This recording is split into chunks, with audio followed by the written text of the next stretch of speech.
Yeah, I don't think you can use trainers in multiplayer. Oh, there are Or people at who least, have. or are you talking about like cooperative stuff or like head-to-head stuff? And I guess you Stuff could. that's head-to-head co-op, games. not in head-to-head, but co-op stuff. There are people who have created super characters in co-op because I've seen people, and I've used a character that I've used a trainer on to max out all their skill trees in multiplayer in Borderlands 3, and it's Oh, actually okay. kind of fun.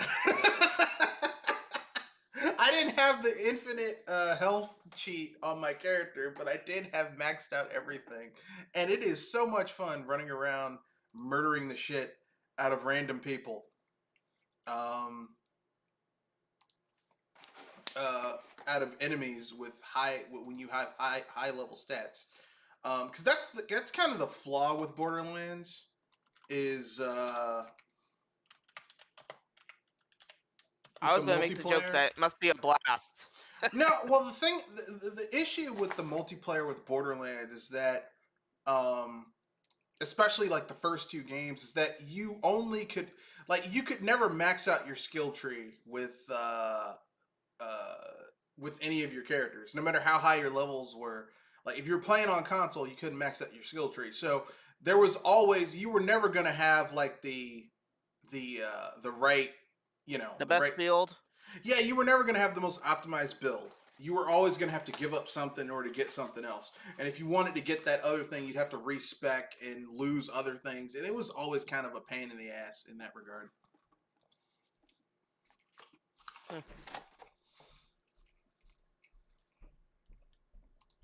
Hence why playing on If it PC helps, is then so much better.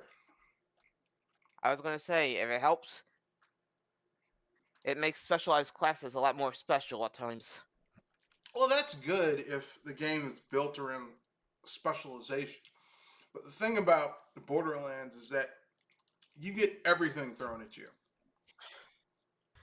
Not like, well, this class is really good against this type of enemy. Everything's coming at you, and so it's really in your best interest to have a build that can handle everything. If you're playing by yourself, if you're playing with individual people, then it kind of works a little bit differently. But generally speaking, it's not like that if you're playing solo. But that's neither here nor there. Before we go any further, let's have everyone introduce themselves, and then we'll dive right into the topics. Starting with the lady first. Welcome, ladies and gentlemen, boys and girls of all ages, to the Professor and Elite Podcast. I'm Joy Lemon Star, and we at least got something fun to talk about, like PlayStation State of Play. Oh, we got tons of fun stuff Let's to see talk how about. much roasting we could do. They had some interesting announcements at the state of play, but most of it was just kind of really. Kenoshi, introduce yourself. This is Kenoshi Abominito, here to say that while the games were interesting, I don't think the state of play had much of anything there to be like, to say like, run out and get a PS5 right now. If you can get a PS5. Yeah, if you can find one at a MSRP. Good luck though. You Good can luck. get a controller. Yeah. And Sony just keeps on pimping out those fucking controllers. It's me, Mr. Red Fox. So let's dive into it. So The State of Play, ladies and gentlemen, happened earlier this week. I think it was Thursday or Friday. I think it was Thursday. So here's the state of play. All right.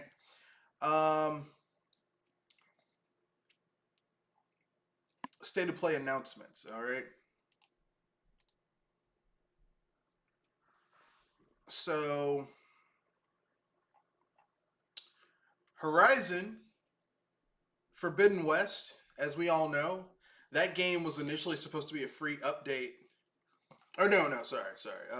Horizon Forbidden West is the sequel to Horizon Zero Dawn. Forbidden West is I'm not sure. I don't know. I'm one of those people who remember seeing people play Horizon Zero Dawn, and I was like, I don't get it. Like, I don't see what the big deal is about this game. It looks good, and that's it. Um, like there was nothing else really interesting going on in in that game to me. Because everything you were trying to do in that game had already been done in Breath of the Wild. And better in Breath of the Wild too. I mean, aside from the realistic graphics, I mean, that aside, like in that game, oh man, you see that mountain? You try and climb that mountain. Oh, there's an invisible wall. I can't climb that mountain. That game, despite like all the hype that it got for it, you essentially were still on a scripted type of you go here, you do this type of thing, Like you're in this area, you can only do X, Y, and Z in this area. The adaptive AI for the enemies, like if you hit an enemy so many times in a certain weak spot when you first enter an area, the enemies would cover that weak spot later on. So when you got back, you couldn't use that method. You had to use different methods. But, I mean, is that really something new? Haven't we seen that in other video games? To a point, yes. Though, not sure how far the intelligence went with it. Well, it's not really intelligence.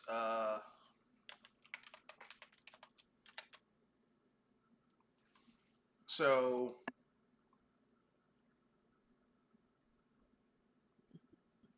I mean, I was just kind of like, I was kind of underwhelmed. Yeah. From what I was hearing, yeah, it's kind of underwhelming. I mean, with Horizon Zero Dawn, I was just really kind of underwhelmed. I was like, I don't really give a fuck about any of this shit. Like, you expected cake and you got pound cake. No, it wasn't to that level. It was more like I just was underwhelmed with Horizon Zero Dawn. Like everyone's like, man, this game is great. And I remember seeing people play it and I was like, I don't really care. Like, I remember playing it myself and I'm like, okay, like here's the thing. Okay, the big thing with Horizon Zero Dawn, the big thing that was supposed to sell that game was the sense of freedom. But, and had Horizon Zero Dawn come out before Breath of the Wild, you could have said, yeah, look at the sense of freedom. But then Breath of the Wild comes out. Breath of the Wild, which I have issues with that game. I don't think it's perfect. I'm not one of those people who, this is the best Legend of Zelda ever. It kicks all ass. But Breath of the Wild, if you want to play an open world, sandbox style game where you can go anywhere and do practically anything, damn the consequences.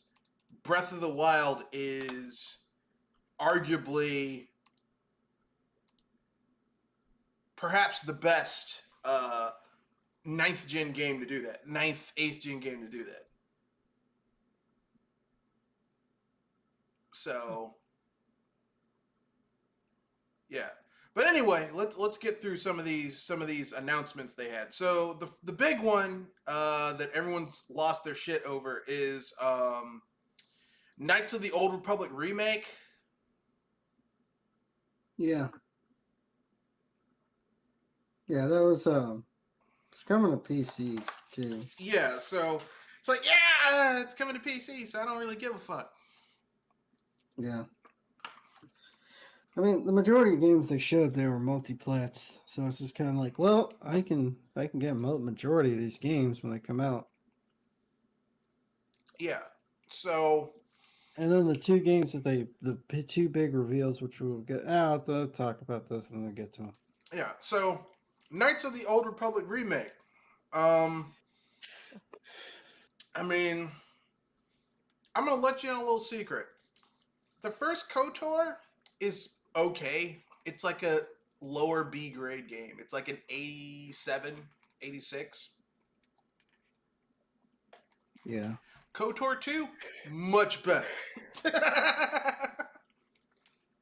The first KOTOR is good. KOTOR 2 is better.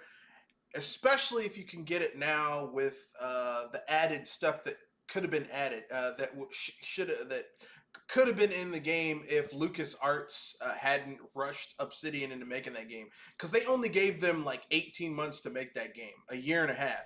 You know how long BioWare had to make the original KOTOR? Like 6 years.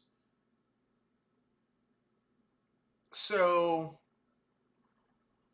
I mean, I don't think it's fair to say, well, KOTOR 2 sucks, whereas KOTOR 1 is great, when the people who made KOTOR 1 had like a full 5-year development cycle, whereas, Obsidian had, a year and a half to make that game, and they had to cut a lot of content.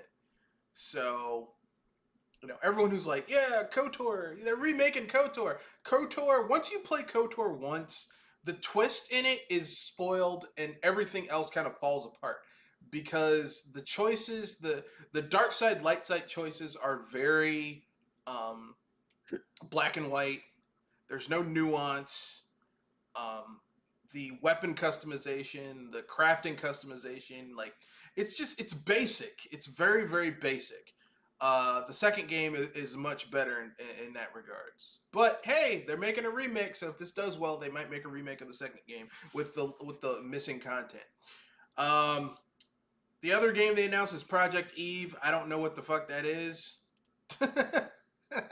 because I didn't watch the state of play. This is let's see who's making this game.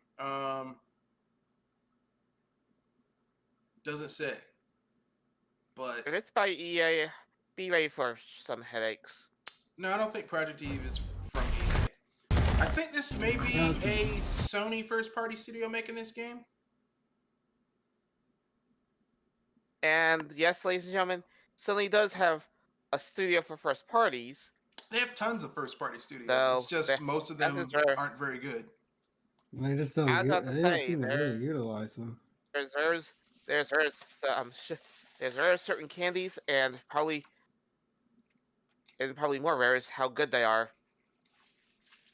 Not really. I mean, there's Gran Turismo, which is the highest selling first party game on PlayStation, and I mean, the Gran Turismo series, I mean, that studio that makes that game is first party. They bought Insomniac. That's a first party studio now. So, I mean, Sony has first party studios. The people who make Media Molecule, the people who make Little Big Planet, that's a first party studio. So, I mean, I'm not saying there aren't first party studios with Sony. It's just they aren't to the level of I would argue and say they aren't even to the level of Microsoft's first party studios, or at least potential wise. Like, Microsoft. I was going to say that who remembers Sony's first party games usually? Aside from Gran Turismo, there. I mean, God of War, but that was a second party studio making a first party exclusive. Like the issue with Sony is that their first parties aren't like they don't have a lot of potential. Like sometimes they'll do like a second party or third party will do something amazing that's an exclusive, and then Sony will buy them. But they don't have like an internal first party studio that just like makes awesome shit.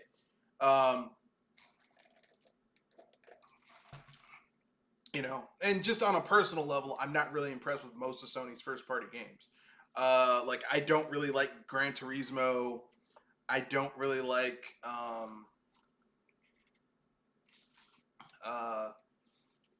I'm not a big fan of the Insomniac games these days. So, I don't know. But anyway, Tiny Tina's Wonderlands. It's a Borderlands spinoff, kind of like Tales from the Borderland. It's a spinoff, except it's an RPG with melee combat. So, for once, you actually have melee weapons in Borderlands, aside from just, guns. Yeah. Yeah, it looks pretty good. Mm-hmm. It comes out this year or next year? next year. Yeah, that's what I thought. But it's like March of next year, so It's not egregiously far away. it's like, that's winter, early spring Yeah. of next year. Um, Forspoken, which is from Square Enix, so probably going to be some bullshit. Because Square Enix is, Yeah. you know, Ever famous for their content. not really. Here's what I've learned about Square Enix. The prettier Square Enix is, the prettier a Square Enix game is, the shittier the game is. Yeah, I I took that into account that when something looks gorgeous from Enix, I gotta be ready for it to play like beep. I mean, that's what I've learned about.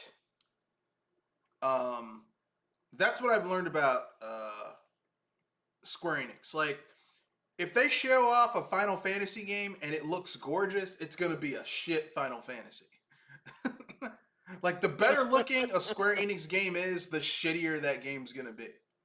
I don't know why that is, but that's just the way it is these days with Square Enix. Then they showed off Rainbow Six Extraction from Ubisoft. That's going to be a multi-plat. The Alan Wake Remastered, multi-plat. Grand Theft Auto 5 and GTA Online. We will cover that in a separate topic because I think it's hilarious. But suffice it to say, people were not impressed with that. People are like during the PS2 generation. How many Street Fighter or not Street Fighter, but GTA games did we get? 3. Like at least 3. Actually 5, but Uh, 2 were spin-off games. And how many times did they re-release this game? Well, they released it on the PS3 and the Xbox 360. They released it on the PS4 and the Xbox Series X, Xbox One, and now they're releasing it on the 9th gen systems, except for the Switch, because fuck you if you own a Switch. Rockstar is unbuttoning their pants, pulling their thing out, and slapping Switch owners in the face. Huh, So if you want to play GTA, I'm not surprised. and like the only GTA you're gonna get to play on a Nintendo system is Chinatown Wars on the DS. And if you want to go further back, GTA 1 and 2 on the Game Boy Color. Maybe GTA Advance, which is actually a pretty good game on the Game Boy Advance. But like any of the mainline GTAs, like GTA 3, which actually sucks, GTA Vice City, which is actually pretty good, and GTA San Andreas, which is great, GTA 4, which is a steaming pile of dog shit, and GTA 5, which is like a mediocre GTA. Mediocre? It's mediocre. Yeah. It's better than GTA 4, but like that's a really low bar to hurdle. I thought GTA 3 was getting the remake and coming to all systems, but yeah, all three allegedly all 3 of the 6th gen GTAs are getting remastered.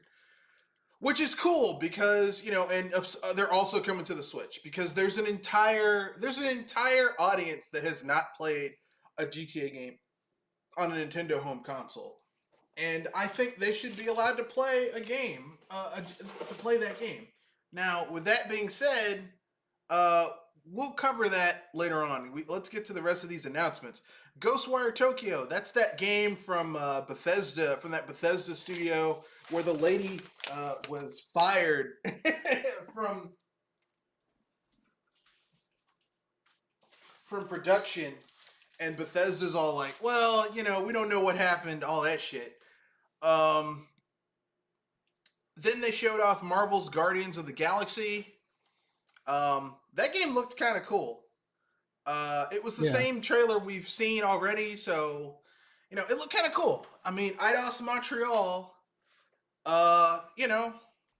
they're making a Guardians of the Galaxy game, and hopefully they're not smashing online multiplayer into some shit and games as a service into some shit that should just be a single player game.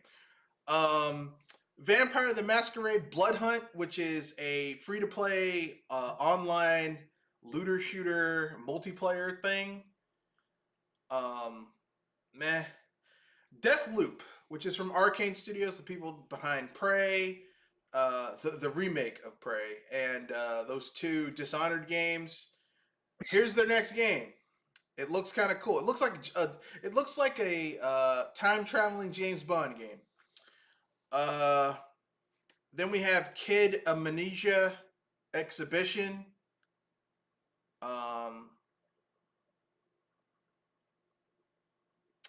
From Radiohead and Epic Games. Tachia from Awaseb. Uncharted Legacy of Thieves. Oh joy. It's the collection of all the Uncharted games. And it's coming to PC. So Yeah. So if you want your fill of Nathan, you get play of him. You can play your bootleg ass Indiana Jones. Indiana Jones, but not as cool as Indiana Jones. I'm sorry. Oh. Nathan Drake is not as cool as Indiana Jones. Yes, I said it. Yes, I said it. And I'm tired of people. Oh no, come on, man. I was gonna say, is he better than Lara Croft at least? No, Lara Croft is better than Nathan Drake too.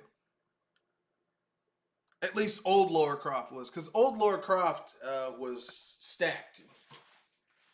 And who doesn't like a woman who's stacked? Even women will see a woman who's stacked and be like, man, yeah, I wish I had her bust. Nathan Drake has nothing anyone wants. So, yeah. Lara Croft, like Nathan Drake is at the bottom of awesome archaeologists. For one thing, Nathan Drake's not even an archaeologist. He didn't go to school for archaeology. So fuck that guy. He's kind of like our favorite quote unquote treasure hunter from Final Fantasy VI. Locke. Yeah, but Locke had useful abilities. He could steal shit and like break open doors and shit. Like Nathan Drake is useless. Unless you want to kill a lot of people, then I guess he's cool. But he still isn't as cool as Indiana Jones. I mean, think about it. Henry James Jones spent 4 years in college, then 6 years getting his doctorate, and he became Dr. Henry James Jones Jr. Okay? So, yes, he's an archaeologist. Yes, he's an adventurer. Yes, he kills Nazis. But he's also a highly educated man, okay? Got to give him his props. Lara Croft, while I don't think she has a PhD. No, I think she does have a PhD. Doesn't she? Here, let me look it up. And we're talking about the old. Yeah, Lara Croft has PhD. Lara Croft has PhD. I think she does have a PhD. Yeah, she has a PhD. She's always had a PhD. The old Lara Croft had a PhD. The new Lara Croft has a PhD. Plus, she grew up like Indiana Jones. She grew up, with her father fucking, steeping her in, archaeological lore and mythology and shit like that. So, I mean, like Indiana Jones, highly educated, she's very attractive. Dr. Jones is handsome. She's attractive. These are people living the life. They're good looking. They're highly educated. Henry Jones is a ladies' man.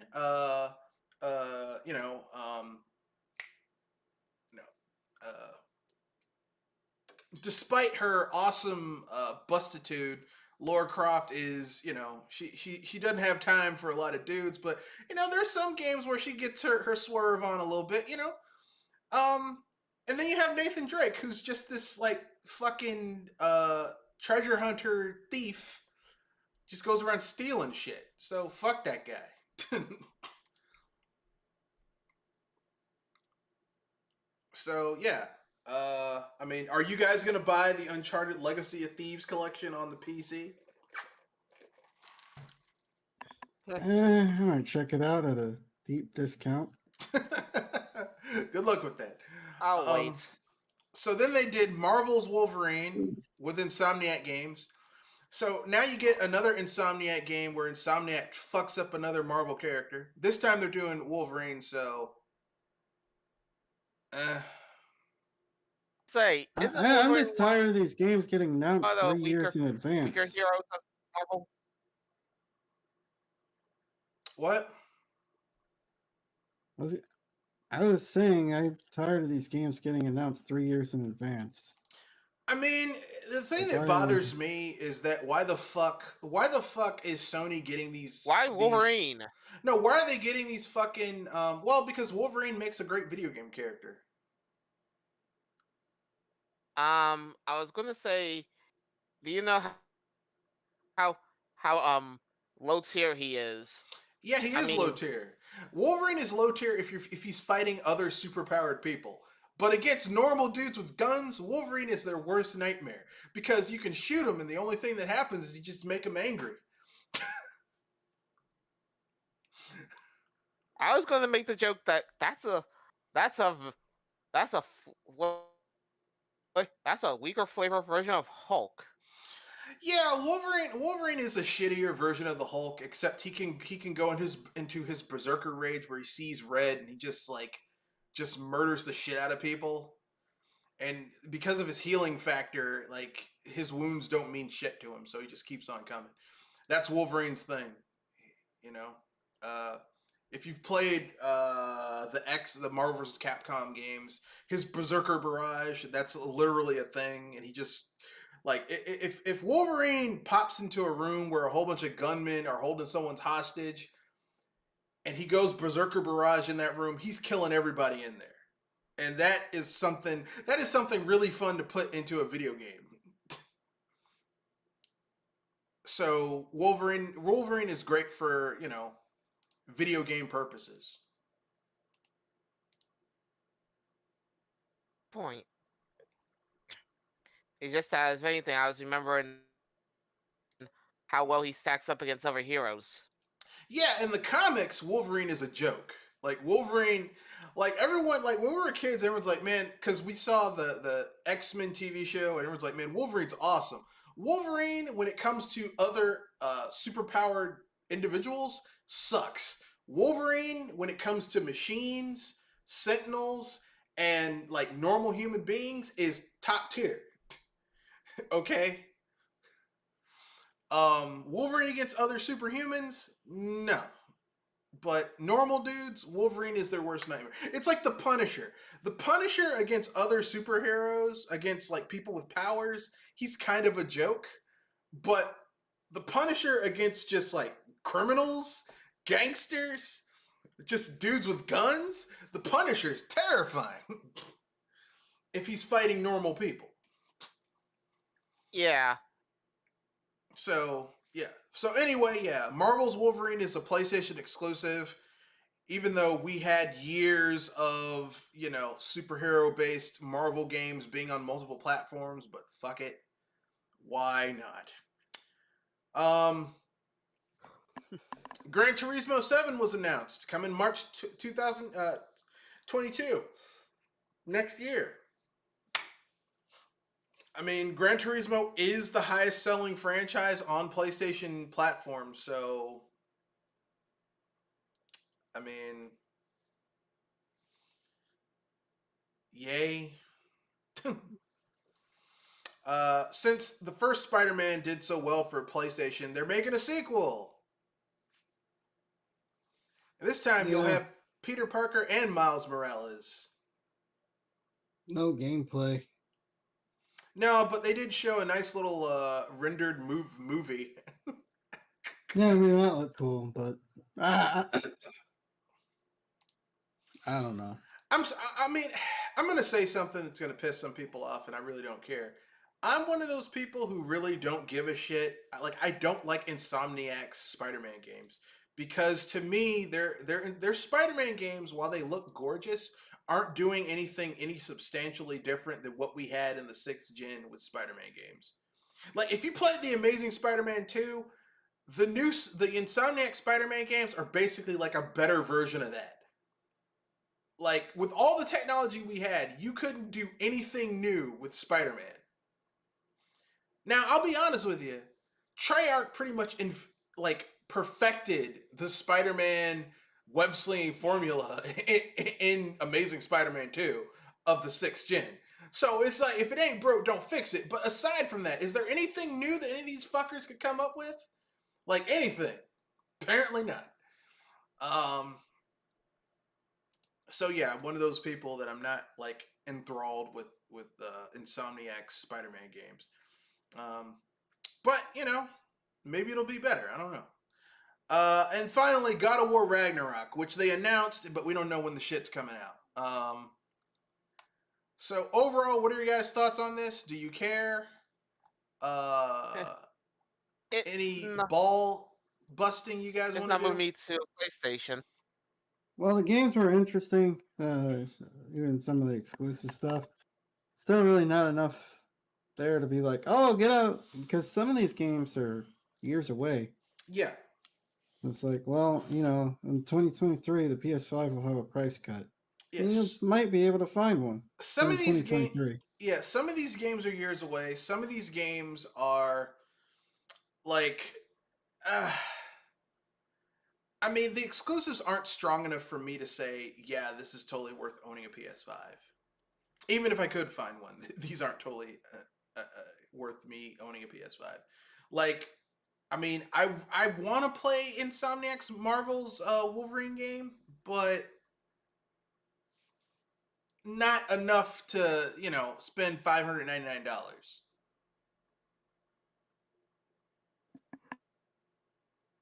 $599. Yeah. I got the money. I just, it's one of those things where it's like, do I want to spend it on that? Actually, it'd be $650 because of the $660 because of the sales tax where I live. So, yeah. So, you guys' overall thoughts on the state of play before we move on to the next topic? It was okay. I think there was stuff like, I think there was stuff there that if you only have a PS5, you'd be like, oh, okay, so there's games coming out. Still games coming out for this thing, but Yeah. Yeah. If all you have is a yeah. PS5, the state of play should reassure you. If you own Yeah. multiple consoles, the state of play was a fucking joke. Because there's only like only like 5 exclusives. Everything else are multiplats. Actually, no, there's 4 exclusives. Everything else are multiplats. So, underwhelmed. Yeah. Speaking of underwhelming and people tired of the same thing, apparently people are pissed off and angry about GTA 5 being revealed at the PS5 thing. What are your guys' thoughts on this? Wait, How what? many times has this game been released? I mean, at this point, let's see. It was released I'm guessing at least 3. in the 7th gen. It was released in the 8th gen. It was released. It's being released on the 9th gen. Plus, it was released on PC. So, I mean, at this point, it's been released 4 times. Yeah. I was one off. I thought it was 3. No, because it was also released on the PS3. Let me remember. GTA 5 platforms. I think it was released on the on the 7th gen systems. Yeah, it was released on the PS3. It was released on the PlayStation 3, the PS4. So it was released on the 7th gen systems, the 8th gen systems, the PC, and it's going to be released on the on the 9th gen system. So that's 5. It's released 4 times. So, like at a certain point, it's like, and they aren't adding any new content, right? Unless it's to the the PC, right? I mean, unless it's to the online. So at a certain point, it's like, okay, so you're just making the graphics a little bit better.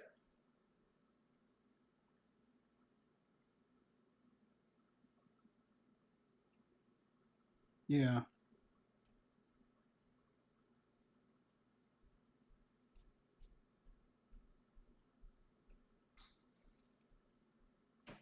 Yeah, people just want GTA 6 already.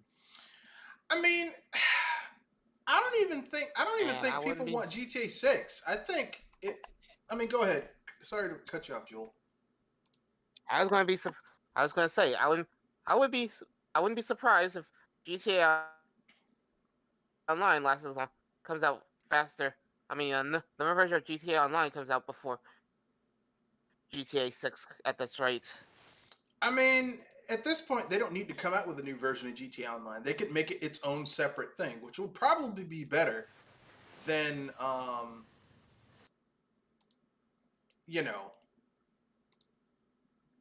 them having a separate team just work on GTA Online, than having resources taken away from the mainline games.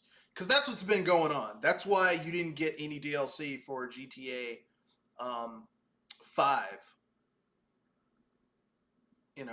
Considering that GTA 4 had, 2 expansions?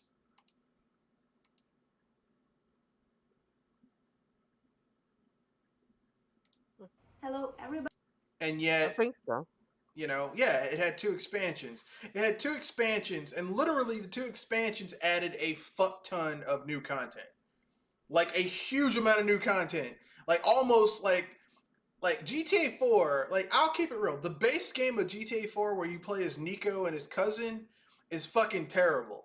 But the expansions with Lost in the Damned and the Ballad of Gay Tony, the expansions are so much better than the base game. It's like, well, if you can get GTA 4 on sale, like the complete edition with all the expansion and extra content for like for a decent amount of money, go for it. Like on sale for like $5-10, go for it, because the expansions for that game are great, especially the Ballad of Gay Tony. It's actually really good. So I mean, like, and I mean, you could argue and say that even the PS2 era GTA's got expansions, because let's not forget the only mainline GTA game that came out in the 6th gen was GTA 3. Vice City is an expansion, technically speaking.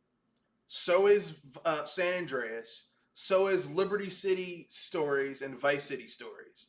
Those are both expansions. I mean, not both. All 4 of those games are expansions and spin-offs. So,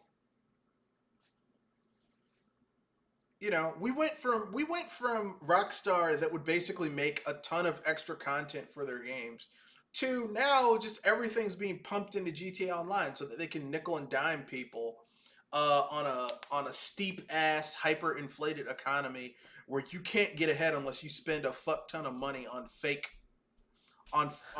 shit that doesn't actually exist. Yeah. So,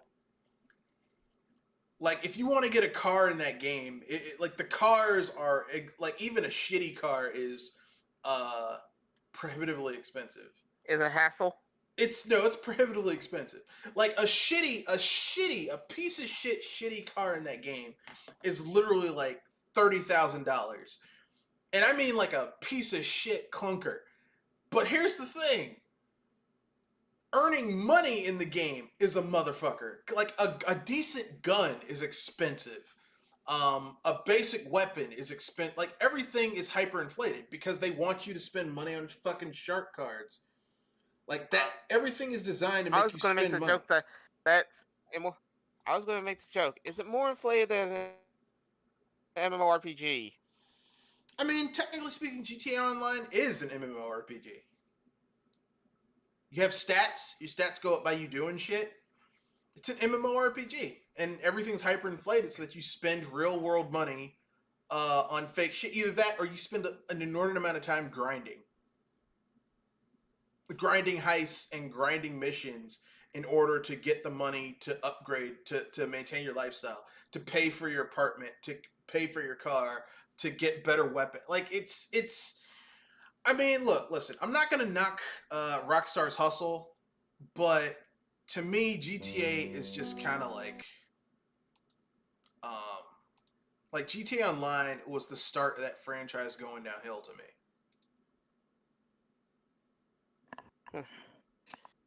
Wait until GTA 6 to see the the, the full damage results. Yeah. I mean, a lot of companies, it's hard for a company to maintain. I think Rockstar had a pretty good run. Rockstar had a pretty good run of great open world sandbox games, starting with Armorines on the N64. And then they moved on to GTA on PC. GTA 1 and 2 on PC. GTA London on PC. And then they ported GTA 1 and 2 to the Game Boy Color. Then they did GTA Advance. Then GTA 1 and 2 on the PS1. GTA 3 on the PS2. That's when it took off because people really loved that open world aesthetic where you could beat the shit out of people for no apparent reason. Then they did the 2 prequels to GTA 3, Vice City and San Andreas. Yes, those 2 games are prequels to GTA 3. But I mean, at this point, people like here's where Rockstar shot themselves in the ass with GTA Online. People are fucking tired of GTA. Like, the great thing about GTA was that a GTA would come out, there would be a ton of content for it, expansions, whatever, and then people would play that shit, and then they would mod it, they would get tired of it, and then some new shit a new GTA would come out, and people are like, oh, I can play this. They have released GTA 5, like, you got one GTA per console generation, right? Like, you got GTA 3, Vice City, and San Andreas on the PS2. That was the 6th gen. Then you got GTA 4 for the 7th gen. And then you got GTA 5 for the 7th gen, 8th gen, and now the 9th gen. You've basically gotten the same game for 3 console generations. People are tired of that shit. Right? Like, how many times can you run over people and beat up people as Trevor?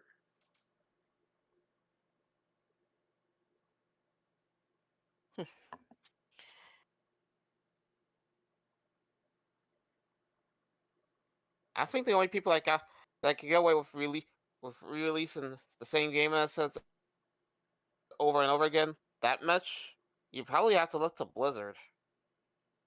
Maybe Nintendo. But at least Nintendo upgrades their shit.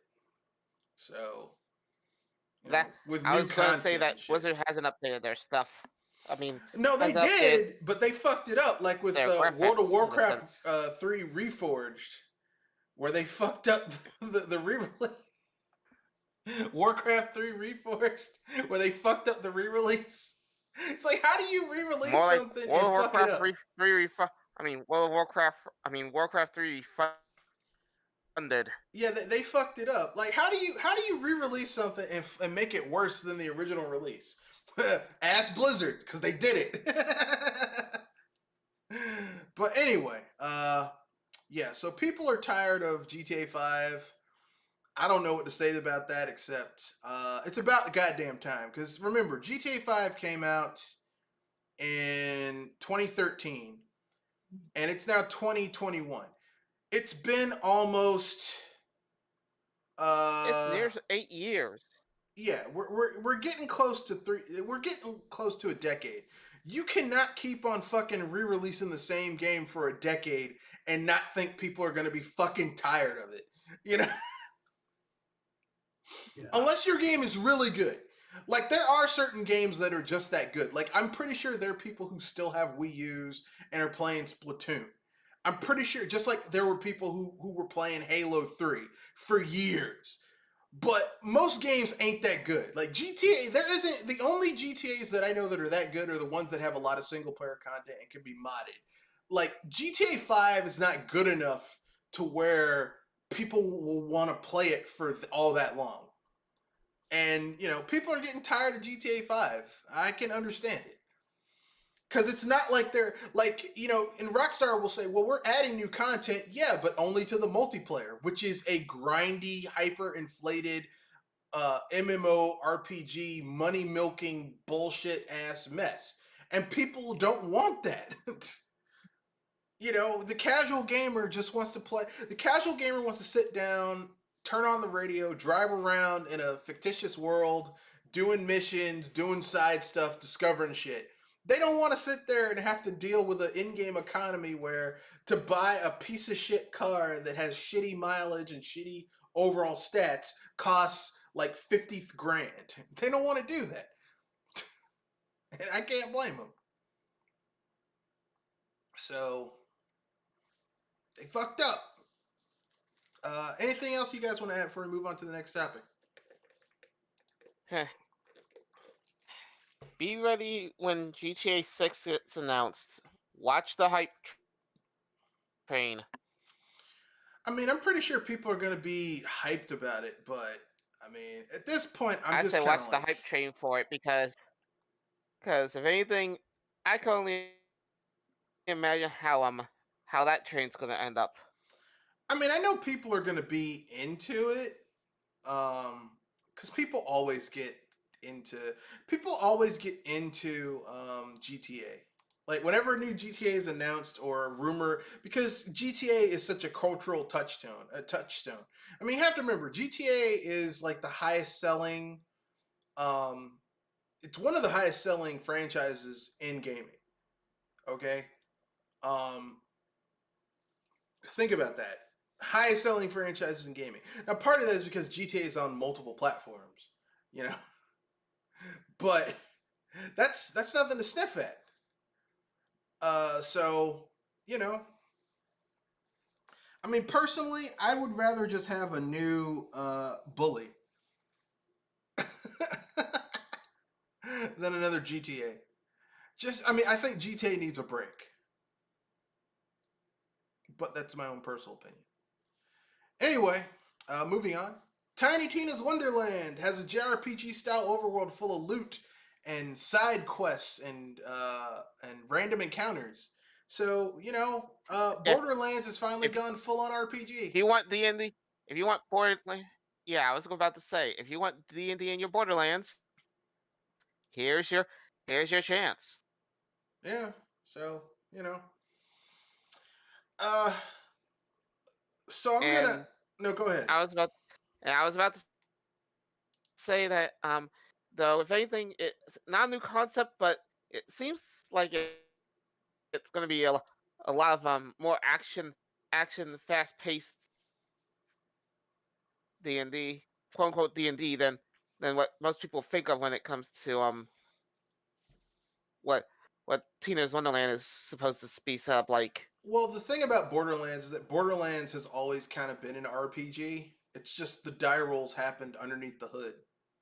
It wasn't like a automatic type thing. It was like, it's the reason why in Borderlands, even if you had a really powerful weapon, if you were up against high level enemies and you headshot someone, like it was an instant kill, even though if you were following real world rules, it would, because it was an RPG with die rolls going on underneath the hood of the game, like not obviously in engine like stats and shit.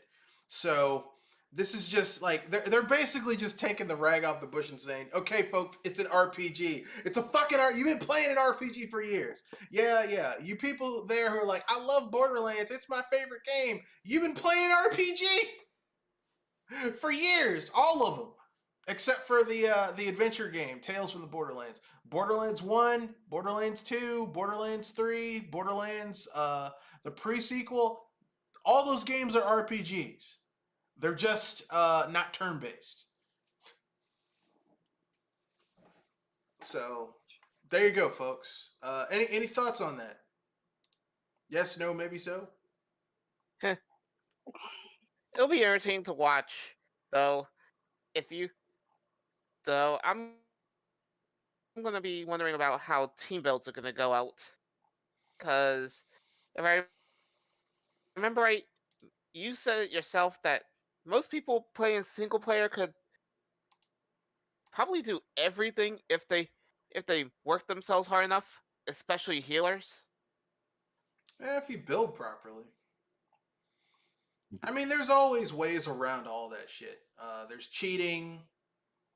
There's there's using a trainer. There's typically speaking, when I play Borderlands, I play as the soldier type class, so I can basically use my turret to get the heat off my ass, so I can fuck people up from a distance, It's and simultaneously heal sure myself. you leave a machine gun out to play while you. I was gonna say you probably leave a machine gun out, take a sniper position, and go pop goes the head. No, no. At In least if you go. Borderlands, like so many RPGs, I'll play as a class that can have a pet, so the pet can tank for me while I basically am DPS. These days, I'm more of a tank, and I'll use character as a healer to keep me alive while I do damage. But back in the day, that was my favorite build. Like if I was playing a D&D game or a game that had a ranger class, I would basically play a ranger. Like Guild Wars and Guild Wars 2, the first Guild Wars, you could basically dual class. Like you had your primary class and secondary class. My secondary class was always a ranger, so that I could basically get a pet, so I could basically have a character help me fight, so I could beat the shit out of enemies at the same time. That's what I would do, because I like having a tank there to help divide the damage, so it's not all just on one character. Not just one character taking a huge amount of damage. So, but that's me. Um, anyway, anything else you guys want to add before we move on to the next topic?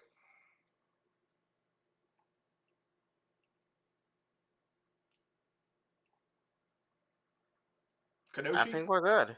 All right. So, apparently, Sega of America,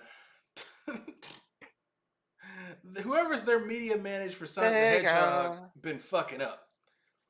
So, apparently, their media manager says, "We're so proud of you right now, Nintendo of America. If only Mario paid as much attention to his princess's location as he did his mustache." And I'm like, I know what they're thinking. Oh, this was said in jest. This is just people joking. This was done years ago. I was about to make the comment that was in response to a, a takeover of Nintendo's thing by Wario going at going Lil Ham at Eggman that he should shave himself the embarrassment. Well, the reason I'm saying that this is hilarious is because this was done November 18th, 2015. So this was a long time ago. I think this is when they did Wario Land Shake It. Or not Shake It. The weird Wario Land game that was on the Wii U that apparently no one else bought except for me. But like I think it's hilarious that Sega is using their their manager to talk about Nintendo when I'm like, you guys just came out with. You guys managed to release a shitty version of a game that was excellent last gen or the gen before. Bad. I was gonna say Solid Colors Ultimate if I got it right. So I mean, y'all need to shut the fuck up and be quiet. That's what y'all need. Y'all are like a student who got caught fucking up in class, and then you want to correct someone. Actually, it's spelled. Actually, you need to shut the fuck up and do your work. That's what you need to do. Any thoughts on that? Sega starting shit when they've been fucking up like they have over the last Weak. I'd just say, Sonic, you might need to find your find your agent and fire him. He he definitely can't do public public appearances. I agree. Kenoshi?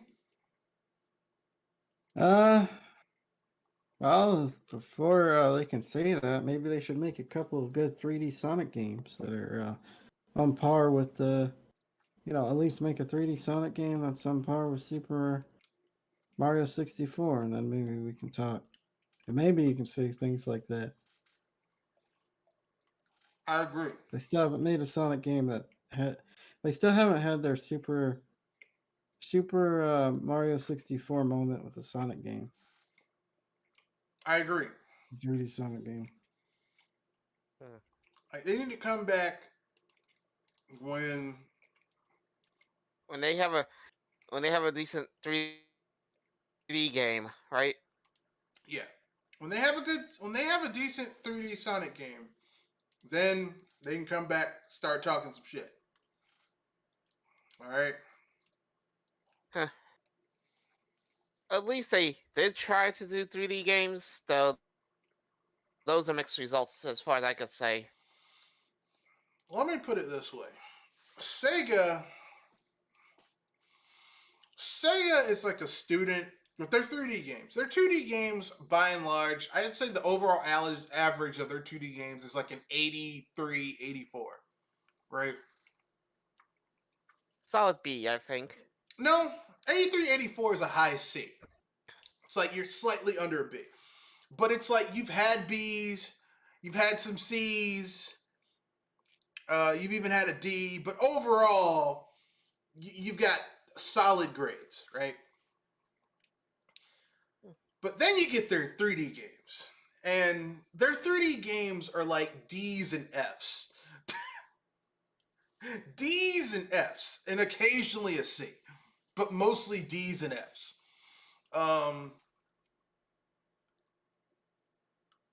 So them talking, well, we did this, like, bro, you need to shut the fuck up and focus on your shit, okay? Because you getting C's and D's, okay? You need to shut the fuck up, all right? And I don't mean like a C where it's almost a B, where it's like almost made it. Like, I mean one of those C's where you almost got a D and you're surprised you got a C. That's Sega with their 3D games. So at this point, I'm tired of Sega talking shit when their games are such trash. And yes, I said that Sega's games are trash. They are trash. Not their 2D games, because like I said, even like I would say arguably the worst 2D Sonic the Hedgehog game is maybe the Game Boy Advance remake of Sonic the Hedgehog. I thought you would poke the Game Gears. No, because the Game Gear Sonic the Hedgehog games were literally made for the Game Gear. And while, if you were going into them thinking it's going to be just like Sonic the Hedgehog on my Sega Genesis, it's not. Actually, the Sonic for the Sega Game Gear is the one that was on the Master System, and that one is actually pretty good. So, it's not what was, it's its own thing. But that's what you should do. If you don't have the hardware power to do a 1-for-1 conversion or damn near close, then make it its own fucking thing. The problem with Sonic Advance, Sonic the Hedgehog, that was ported to the Game Boy Advance is that we know that the Game Boy Advance could have handled a Sonic the Hedgehog game on the system. It's just the port is just fucking piss poor. Somebody actually, I think it was a couple of years ago, somebody actually went in and fixed the port and ran buttery smooth on the GBA. So because don't forget the GBA was a 32-bit system. Okay, yeah. The only limitation of games running on the GBA is the time, effort, and money that the studio had to put the game on the GBA. Because there's some games on the GBA where you're like, I can't believe this shit's on the GBA, like Duke Nukem Advance on the GBA. It's a Duke Nukem game on the Game Boy Advance. And yeah, it might not have the draw distance on PC, but it's a fucking Duke Nukem game on the Game Boy Advance. Like, it's got strafing, it's got the guns, it's got the voice. Everything you want in Duke Nukem is there on the Game Boy Advance. You know, Golden Sun 1 and 2, those games are fucking phenomenal on the Game Boy Advance.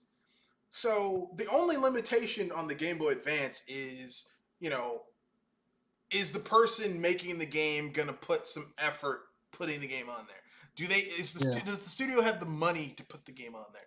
And Sega is notorious for cheaping out on their ports, as we can see with Sonic Colors. Yeah, the port. It's not just a Nintendo Switch thing, like I said a couple of days ago. It's everywhere. PC, PlayStation, Xbox, everywhere. Yeah, Sega loves cheaping out on their Sonic the Hedgehog ports. I don't know why. I don't know why they're so fucking cheap when it comes to their mascot franchise character.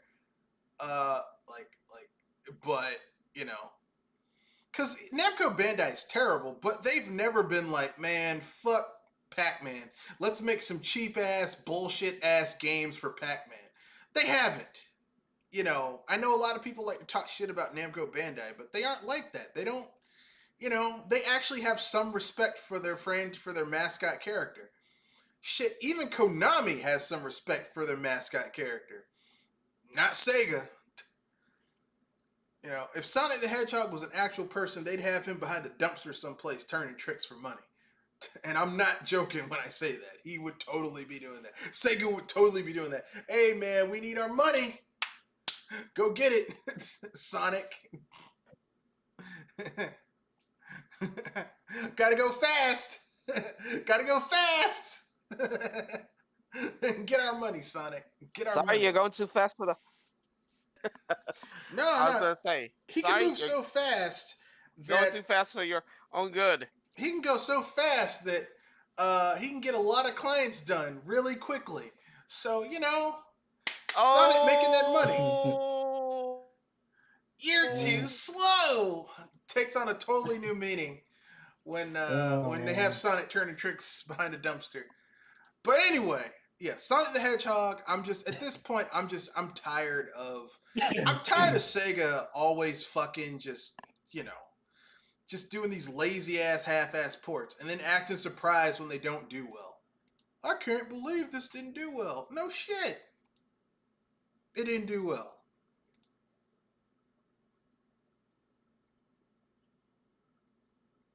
I am not surprised the shit didn't do well. Yeah. Okay, because, you know, like I said, okay, I truly do believe that if Nintendo went third party, they would, and they had to put their games on other people's hardware, you would still not see the level of half-assitude that you see from Mario, that you see from Sonic the Hedgehog when it comes to porting their shit over. I mean, it is just some sorry-ass bullshit with Sega. I mean, just some fucking... with their franchise character. You know, Nintendo might drop the ball with characters they don't give a fuck about, like that fucking... I was going to make the joke, F-Zero. No, Fatal Frame. Ooh. That Fatal Frame game, they were like, fuck it, it's coming to PC. But by and large, like, no one gives a fuck about, you know, but Nintendo don't give a fuck about Fatal Frame. But I guarantee you, if they had to port Mario to other shit, Mario would not be some sorry-ass game running poorly. You know, they wouldn't use some sorry-ass port studio to do the shit. I think the only game they really care about is Yakuza. I don't think they make that, do they? Yeah, they make Yakuza. That's Sega's. That's Sega first party. Is that... Oh, okay. I thought they just published it. No, it's theirs. I was going to make the joke that that's like Sonic Colors Unleashed is kind of like Capcom's Ultimate Fighting Evolution.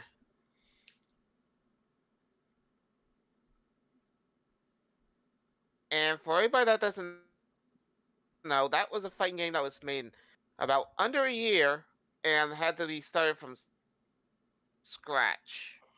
What game was this?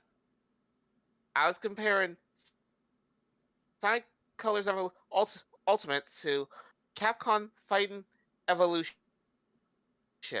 or Fighting Jam for people in the international.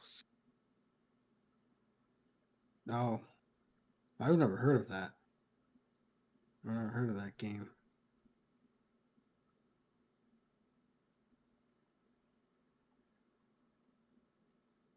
The Capcom one? Yeah, the Capcom game. I've never heard of it.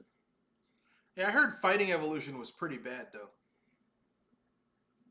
Is that 3D fighting game for Actually, the it's a PlayStation? 2D fighting game that tried to combine many of their franchises together, which was including Street Fighter in 3 flavors, Darkstalkers, and Red Earth. Yeah, I heard that game bombed so badly it wasn't even funny.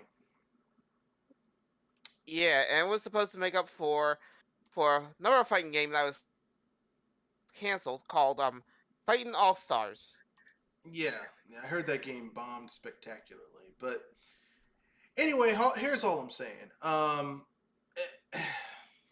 Like Sega is notorious for like fucking up their mainline franchise, which is Sonic the Hedgehog. Because remember, like everyone likes to say, well, the reason Sega fell apart is because of the PlayStation or their fight with Nintendo. Sega ultimately fell apart because Sega was run horrifically. Like, and they're still run really poorly. Like, they aren't run well. People need to understand that shit. They are not a well-run company. All right. To quote Satoru Iwata, to paraphrase Satoru Iwata, please understand, Sega is not run well. Okay. They are not a well-run company. Okay. No. That's putting it lightly. You know, like it's always a surprise when they run shit well. You know. It's always surprising when shit is run well by Sega. Like, I'm surprised that the Yakuza series is doing well under Sega because Sega loves to fuck shit up. That's what they do. Like, I'm not a Sega fan, so I remember Sega as just being the company that just fucked shit up. Like, I remember Sega basically released the Sega Genesis in 1989, and it proceeded to basically take away, like, I want to say 75, almost 80% of Nintendo's market share in North America in 3 years. Okay? Because remember, the Super Nintendo didn't launch until 92.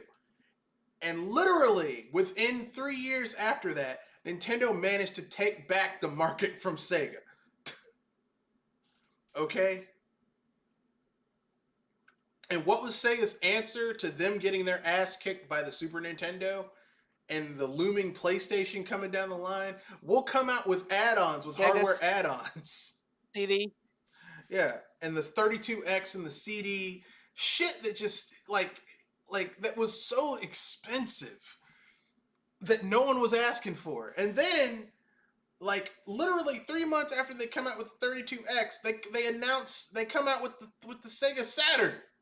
With the Saturn? 3 months.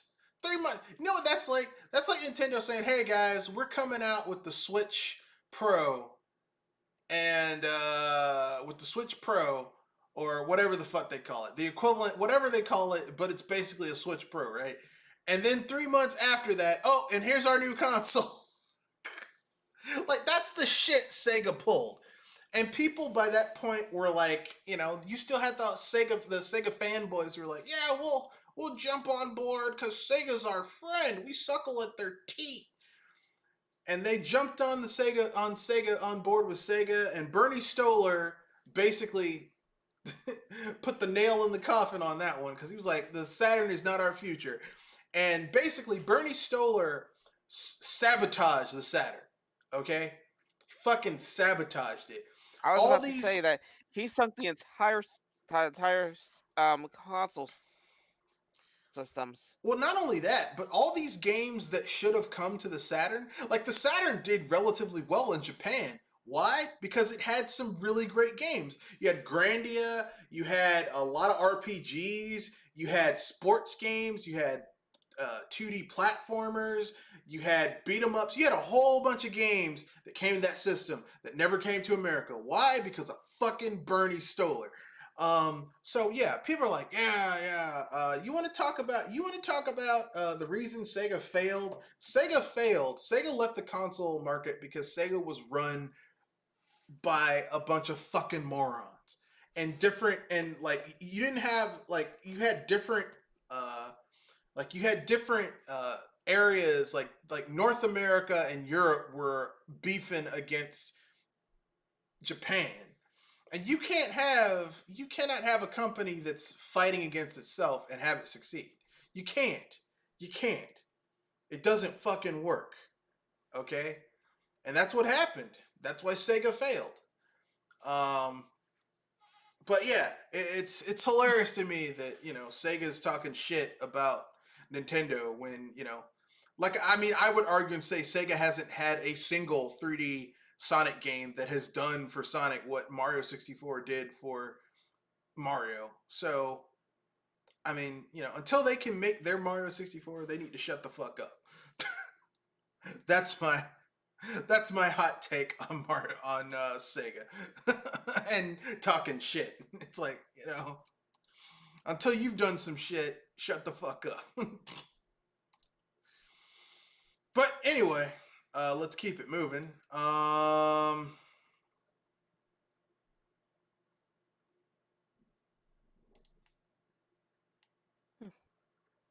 Final topic. Final topic is pet peeves, real world pet peeves. So, what real world pet peeve just gets on your guys' nerves? You're like, man, fuck this shit. And people take a lot forever. People take forever in line in the grocery store when they don't have a lot of stuff Oh yeah, I to hate get. that. Yeah, it's like, God dang it, why are you taking? You only have like two things, and you're taking forever. I hate that. Yeah, yeah. Joel.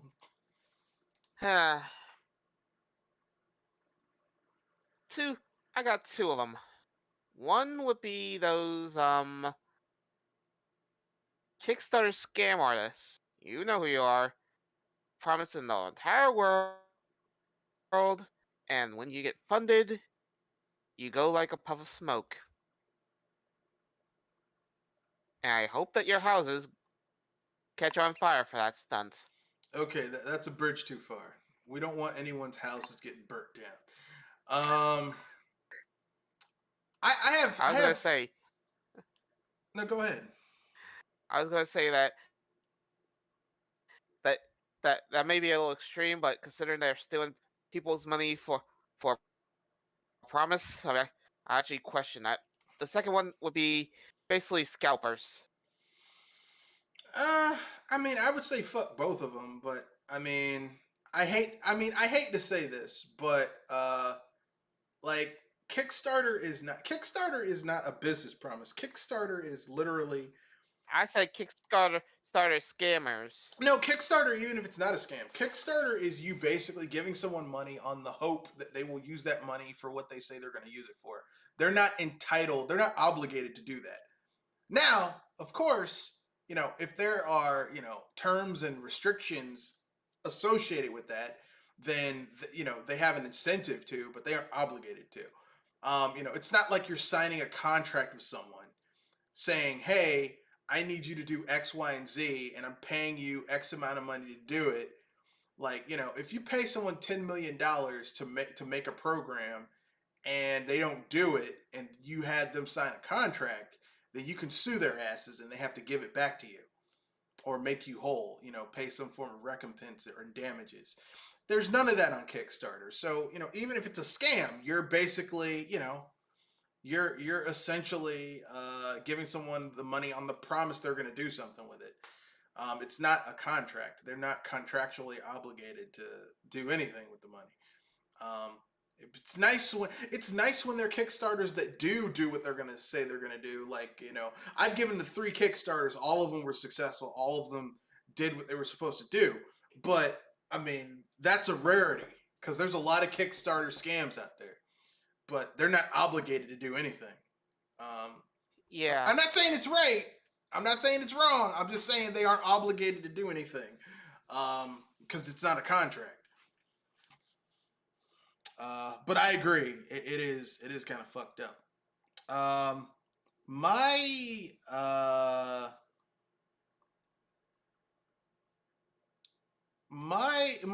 have 3 pet peeves. My first pet peeve is, well, my first 2 are real life related. The last one's video game related.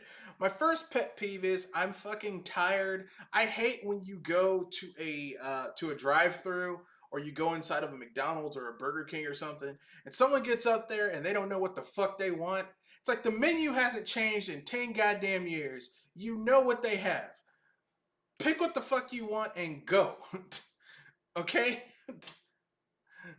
you know, especially some place that the menu has been the same, like McDonald's, okay? I just came from McDonald's, so that's the freshest on my mind, okay?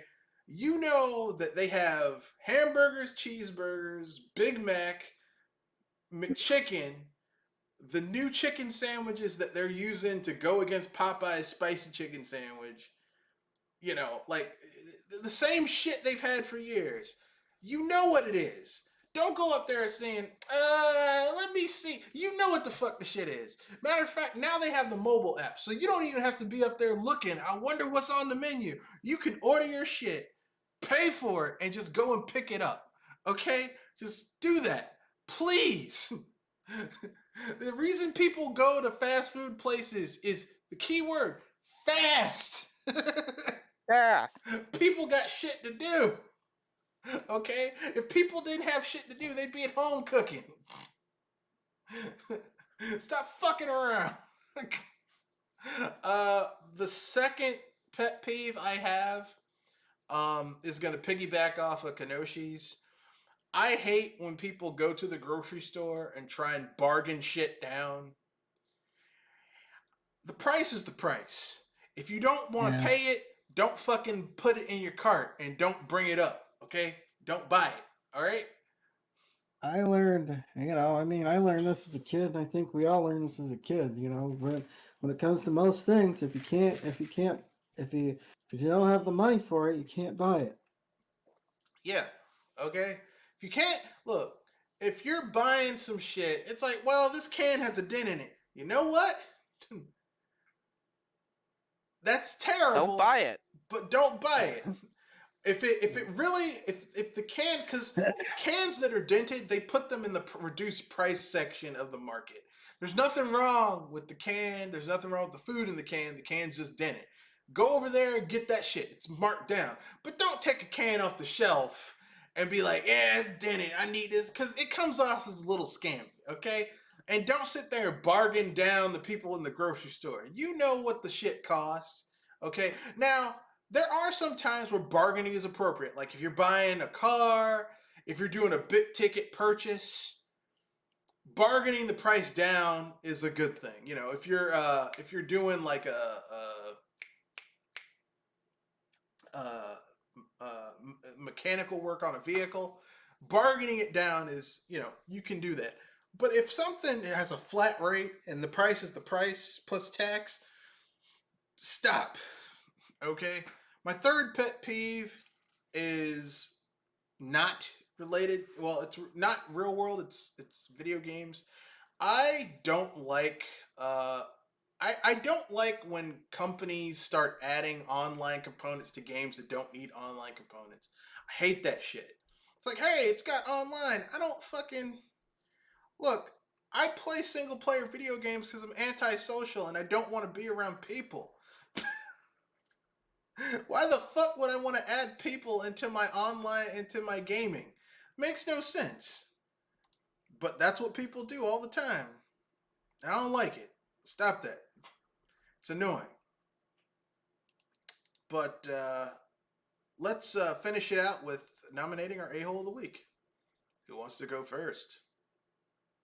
I haven't really been paying attention that much of the nonsense. Um,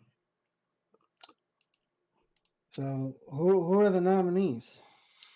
Well, my nominees are Apple and Epic for their lawsuit against each other, and also the fans of both companies, because they don't seem to realize that this shit isn't about consumers, any of that shit.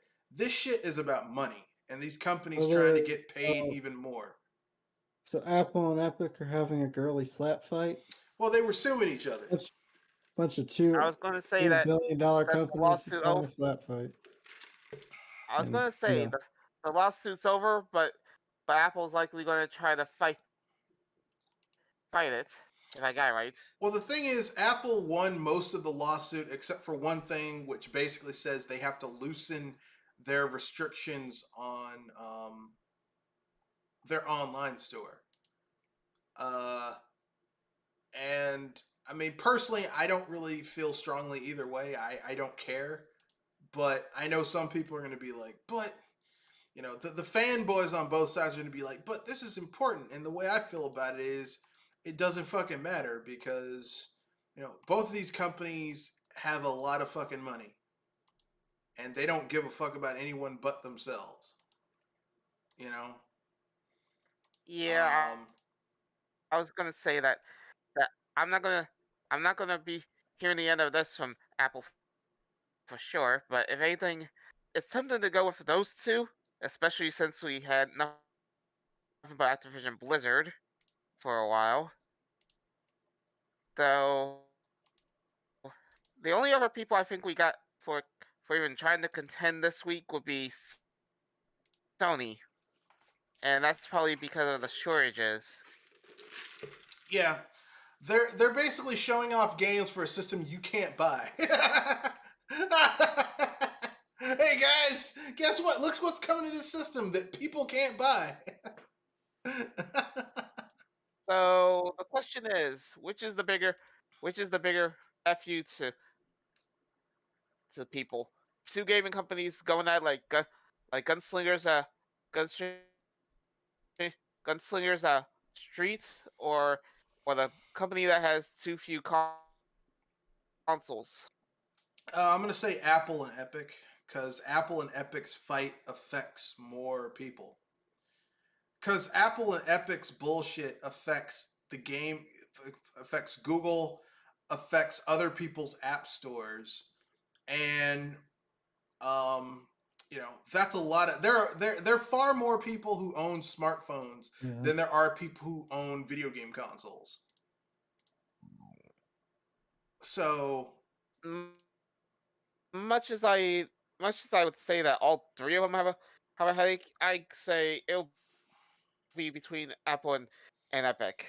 yeah, so I'm giving it to both of them because both of them are full of shit and assholes of the week. Yeah, I would give it to And both of them. this is a real tie. So if anything, I'd say that both of them are the a-hole of the week. Yeah, they both get the trophy. They both get the dual wield the trophy that looks like a butt with the cheeks about to be spread open. They are the a-holes of the week. Apple and Epic, you're the a-holes of the week because both of you cloak your business as being pro-consumer, and we're doing this for the gamers. We're doing this for our consumers. You're doing this for yourselves because you want more money. That's all this shit's about. It's just about making more money. Now, as a business owner, I have nothing against people making money. I'm not like anti money, but I am against people giving me a load of horse shit and like people peeing on me and telling me it's raining, which is what we're doing, which is what's going on right now with these companies. They're like, yeah, we're doing this because we're doing this because we're doing this for you, the gamer. No, you're not. You're doing this because you want to get paid.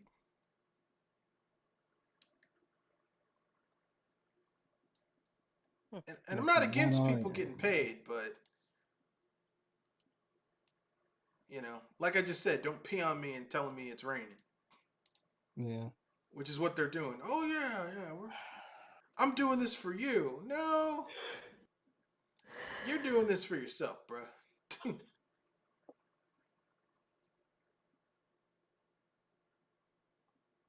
The fact that this might help me a little bit isn't really,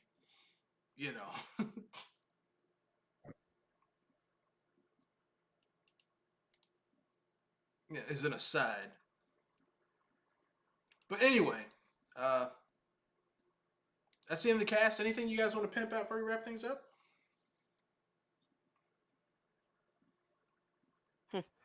Nothing? Nothing you guys want to pimp out? No upcoming content? No podcasts? Nothing?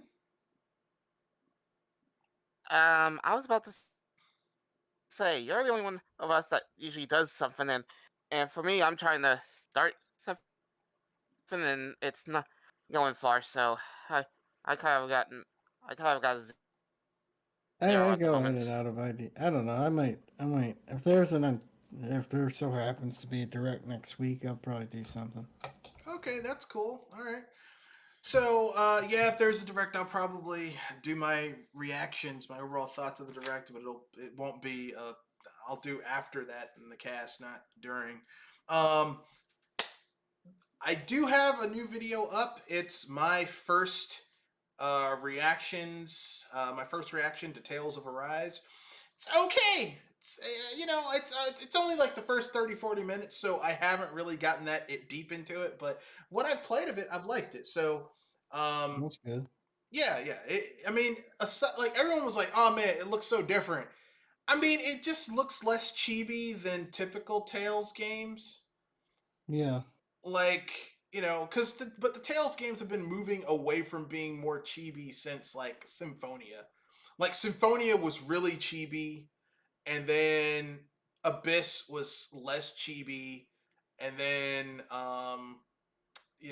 the game before Abyss was less chibi. Like it's been getting less chibi with each iteration. So now like the art styles like really like lends more realistic, and that's not really surprised because they've been moving towards that for years. Anyway, that's the end of the podcast. Rate, comment, share, subscribe. Peace. Good night. New video up. My first impressions of Tales of Arise. I would have done a video about my re-review of the estimable and always fun to play Fallout New Vegas, but I've been swamped down playing Tales of Arise and Bravely Default 2 and SWOTOR. I've been playing a lot of games lately in my free time, so I haven't had time to play Fallout New Vegas. Okay, I'm sorry. But I'll try to rectify that. That's the end of the podcast. Rate, comment, share, subscribe. Peace, and good night. And hype responsibly, please. Yes, yes.